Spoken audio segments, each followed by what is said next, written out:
আমরা 42টা রাজনৈতিক দল আপনারা জানেন যে এই ফ্যাসিবাদের বিরুদ্ধে গণতন্ত্র প্রতিষ্ঠার জন্য একটা লড়াই করেছিলাম।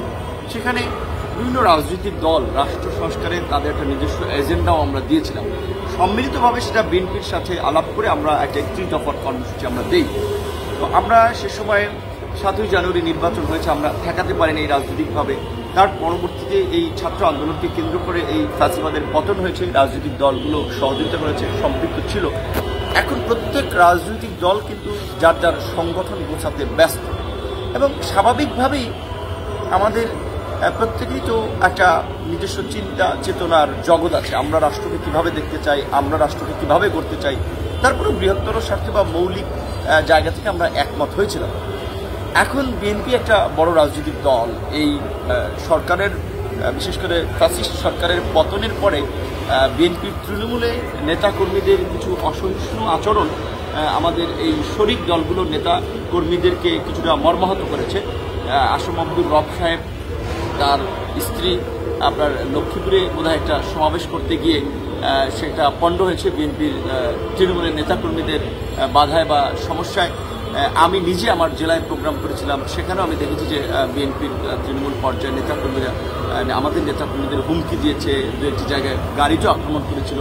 এমনকি অন্যান্য কিছু জায়গায় ব্রাহ্মণবাড়িয়াতে, ময়মনসিংহে কিছু কিছু জায়গায় দেখেছি যে পোস্টার বা ব্যানার লাগাচ্ছে আমার নেতাকর্মীরা নরসিংদীতে, তার উপরে আমার বিএনপির নেতাকর্মীরা ব্যানার লাগিয়ে দিয়েছে এবং কিছু জায়গায় কিছু মারধরেরও ঘটনা ঘটেছে।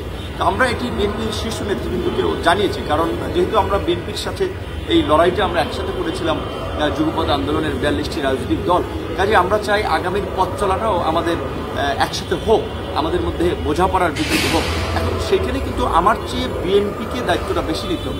বিএনপি বড় দল হিসেবে, মানে বড় একটা পার্টি হিসেবে তাদেরই কিন্তু অন্যান্য ছোট দলগুলো তাদের প্রতি একটু সহনশীল আচরণ, বিচার বিবেচনা করা দরকার। তো আমরা বিএনপির নেতৃবৃন্দকে জানিয়েছি, তারা কিছু কিছু জায়গায় পদক্ষেপ নিচ্ছে।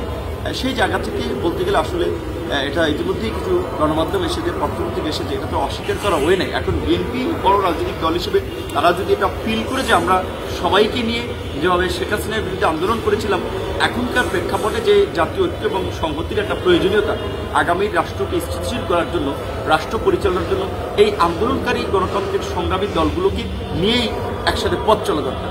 সেই ক্ষেত্রে অন্যান্য দলকে আন্দোলনে বিএনপির নেতৃত্বে সাড়া দিয়েছিল, তাহলে হয়তো ভবিষ্যতে সাড়া দেবে। এখন বিএনপি যদি এইটা মনে করে যে বিএনপি একটা বড় রাজনৈতিক দল, তারা একাই পারবে, তাহলে তো অন্যান্য দলগুলো আপনার একেবারে তাদের পিছনে ঘুরবে। সেটা না, আমি ছোট হতে পারি, আমার নেতাকর্মী কম থাকতে পারে, আমার তো নিজস্ব একটা আত্মমর্যাদা আছে, আমার তো নিজস্ব একটা বলয় আছে, আমার নেতাকর্মীদেরও তো একটা সেন্টিমেন্ট আছে। সেই ক্ষেত্রে একটা বিষয় আমি দেখেছি যে বিএনপির সিনিয়র নেতৃবৃন্দ তারা কিন্তু আন্তরিক, এবং আপনি দেখছেন যে এই পরিস্থিতির পরেও তারেক রহমান বিএনপির ভারপ্রাপ্ত চেয়ারম্যান, তিনি কিন্তু ওই শেখ হাসিনা বিরোধী আন্দোলনেও যে ঘোষণাটি দিয়েছিলেন যে আমরা আগামীতে একটা জাতীয় সরকার করবো সবাইকে নিয়ে, সেই ঘোষণাটি আবারও তিনি পুনর্ব্যক্ত করেছেন। এটি অত্যন্ত একটা ভালো পদক্ষেপ। বিএনপির শীর্ষ নেতৃবৃন্দ আন্তরিক, কিন্তু তৃণমূল পর্যায় পর্যন্ত আসলে প্রকৃত সেটা হচ্ছে বিএনপি এবং আওয়ামী লীগের মতো দলগুলোর দীর্ঘদিনের যে চর্চা, বেশি শক্তির প্রভাব কিংবা আধিপত্য বিস্তার, ক্ষমতার অপব্যবহার, এইটা থেকে বিএনপির তৃণমূলকে বের করে নিয়ে আসতে হবে এবং তার জন্য অবশ্যই সিনিয়র নেতৃবৃন্দকেও সেইভাবে কাজ করতে হবে। আমার বিএনপির